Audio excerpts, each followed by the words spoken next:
정리를 했는데 오늘은 그것을 여러분들하고 나누고자 합니다. 첫째로 한번 따라해 보겠습니다. 내 뜻을 다 이루게 하리라. 이것은 하나님께 평생 쓰임받는 것을 뜻한다.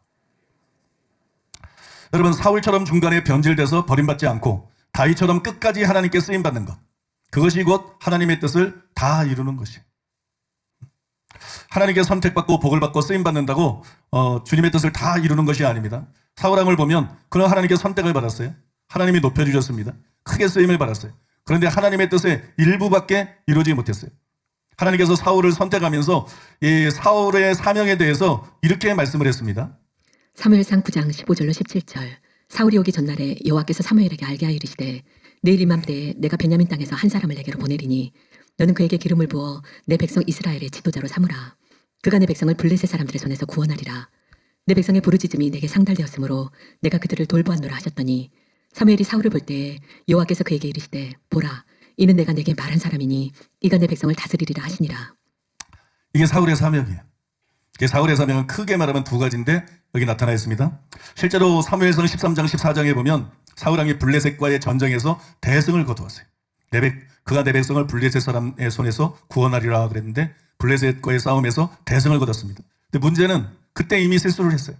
그때 이미 기다리지 못하고 제사장 사무엘만 제사를 드릴 수 있는데 엄격하게 구분이 되어 있었는데 여러분, 사무엘이 오기 전에 성급하게 제사를 드렸습니다. 그리고 이때 승리를 하기는 했는데 사실 그 승리는 사울 때문이 아니라 그의 아들 요나단 때문에 승리를 거뒀어요. 하나님께서 요나단을 사용하셨어요. 요나단을 사용하셔서 사울의 군대에 큰 승리를 주셨습니다. 그 뒤에 성경에 보니까 사울의 업적을 이렇게 기록하고 있습니다. 사무엘상 14장 47절로 48절. 사울이 이스라엘 왕위에 오른 후에 사방에 있는 모든 대적 곧 모압과 암몬 자손과 에돔과 소바의 왕들과 블레셋 사람들이 쳤는데 향하는 곳마다 이겼고 용감하게 아말렉 사람들을 치고 이스라엘을 그 약탈하는 자들의 손에서 건졌더라. 그러니까 사울도 하나님께 분명히 쓰임 받았죠. 그죠? 분명히 쓰임을 받고 자기의 사명을 감당했는데 그는 부분적으로만 감당했어요. 부분적으로만 하나님의 뜻을 이루어드렸습니다.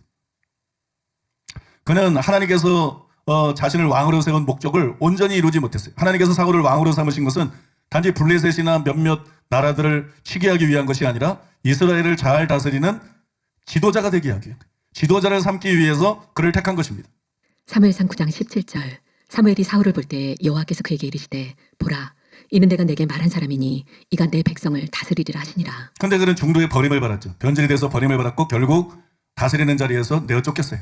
그러나 하나님의 뜻을 온전히 이루지 못했습니다. 그러나 다윗은 이와는 완전히 다릅니다. 완전히 판이하게 다릅니다. 그러나 하나님의 뜻을 온전히 이루었어요.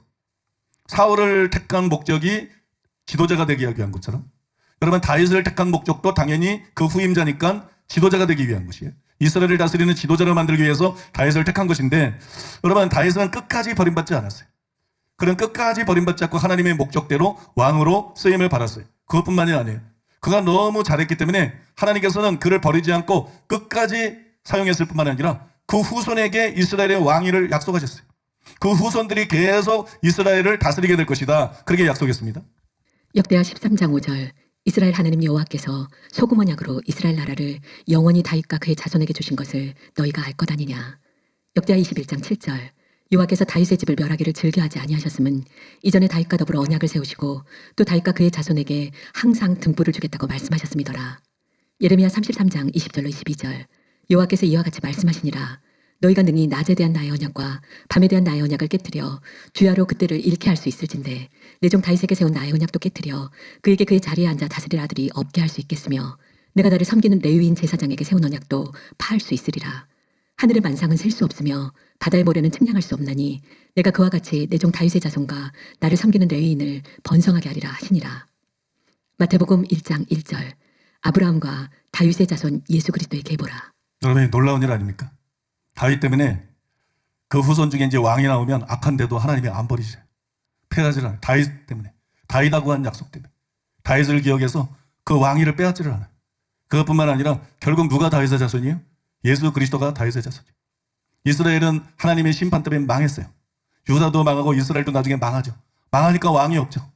망하니까 왕이 없는데도 다윗의 후손의 왕위는 계속 이어집니다. 무슨 얘기냐? 예수님 메시아가 오세요. 만왕의 왕이신 메시아가 오시는데, 영원한 왕이신, 이제 뭐 갈리는 왕이 아니야, 영원한 왕이신, 전 인류의 왕이신 예수님이 오는데 그분이 누구냐? 다윗의 자손. 믿습니까? 다윗의 자손.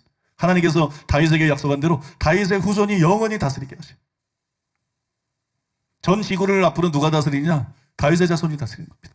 온 우주를 누가 다스리느냐? 저 천국을 누가 다스리느냐? 다윗의 자손이 다스리는 거예요. 다윗의 자손. 예수 그리스도께서 다스리는 거예요. 여러분 얼마나 부럽습니까? 응? 하나님이 다윗을 얼마나 인정하고 사랑하셨으면 이렇게까지 하셨겠어요. 얼마나 놀랍습니까? 여러분 우리도 다윗처럼 되려면 중심이 바른 사람이 돼야 돼요. 하나님 마음에 합한 사람이 돼야 돼요. 그래서 여러분 중도에 버림받지 않고 끝까지 쓰임받음으로써 하나님의 뜻을 이루어드릴 수 있는 사람이 되어야 될 줄로 믿습니다.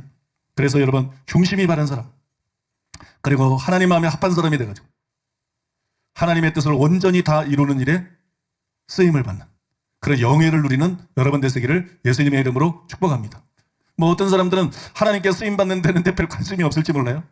돈, 명예, 권세, 뭐 성공 이런 거라 하십니다. 근데 여러분 하나님께 쓰임받는 데는 거는 모든 게 다 온다는 겁니다. 하나님께 쓰임받는다 그러면 이 사람한테 모든 게 다 오는 거예요. 그 사람의 욕심이 다 채워진다는 얘기가 아니에요. 필요한 모든 게 다 온다는 거예요. 평생에 필요한 모든 게 다 온다. 하나님이 쓰면서 일하는 소에 망을 씌우지 않는다고 그냥 쓰는 게 아니에요. 하나님이 필요한 모든 것을 다 공급하시면서 쓰는 것이에요. 그래서 우리가 하나님께 정말 쓰임받는 사람이 되면 돈 걱정을 자꾸 한다. 그건 하나님께 쓰임 못 받고 있다는 얘기예요. 목사들도 그래요. 목사가 맨날 돈 걱정한다. 그건 하나님께 쓰임 받지 못하는 사람. 목사들이 계속 뭐 이 교회 저 교회 찾아다니면서 막 도움만 받으려고 그런다고 하나님께 제대로 쓰임 받지 못하는 사람입니다. 하나님께 제대로 쓰임 받는 사람은 하나님께서 모든 것을 공급하세요. 필요한 모든 것을 공급합니다. 오히려 베풀고 나눠주게 하십니다. 그래서 하나님께 쓰임 받는 것보다 큰 복이 없어요. 그 다음에 하나님께 쓰임 받는다는 것은 그 자체로서 최고의 영예인 줄로 믿습니다. 여러분 가장 보람있고 가장 가치 있는 삶을 사는 것이에요. 근데 꼭 목사가 돼야 하나님께 쓰임 받는 건 아니에요. 꼭 선교사가 돼야 하나님께 쓰임 받는 거 아니에요. 성경에 많잖아요. 요셉도 하나님이 쓰셨죠. 다니엘도 하나님이 쓰셨죠. 굉장히 많은 사람들이 있어요. 꼭 목사가 되고 선교사가 되지 않더라도 각자에 대한 하나님의 목적이 있어요. 각자에 대한 하나님의 계획이 있어요. 그러니까 성공을 위해서 살지 말고 자기 야망을 위해서 살지 말고 하나님이 나를 이 세상에 왜 보내셨는지, 하나님이 나를 어떻게 쓰기를 원하시는지, 나에 대해서 어떤 목적을 갖고 계획을 갖고 계시는지 그걸 아셔야 돼. 그 다음에 그걸 이루기 위해서 사셔야 돼. 믿습니까? 그걸 이루기 위해서 사는, 그래서 하나님께 쓰임받는, 하나님의 뜻을 이루는 그런 삶을 사는 최고의 영예를 누리는 가장 영예로운 여러분들 되시기를 예수님의 이름으로 축복합니다. 자, 두 번째로 따라해 보겠습니다. 내 뜻을 다 이루게 하리라. 이것은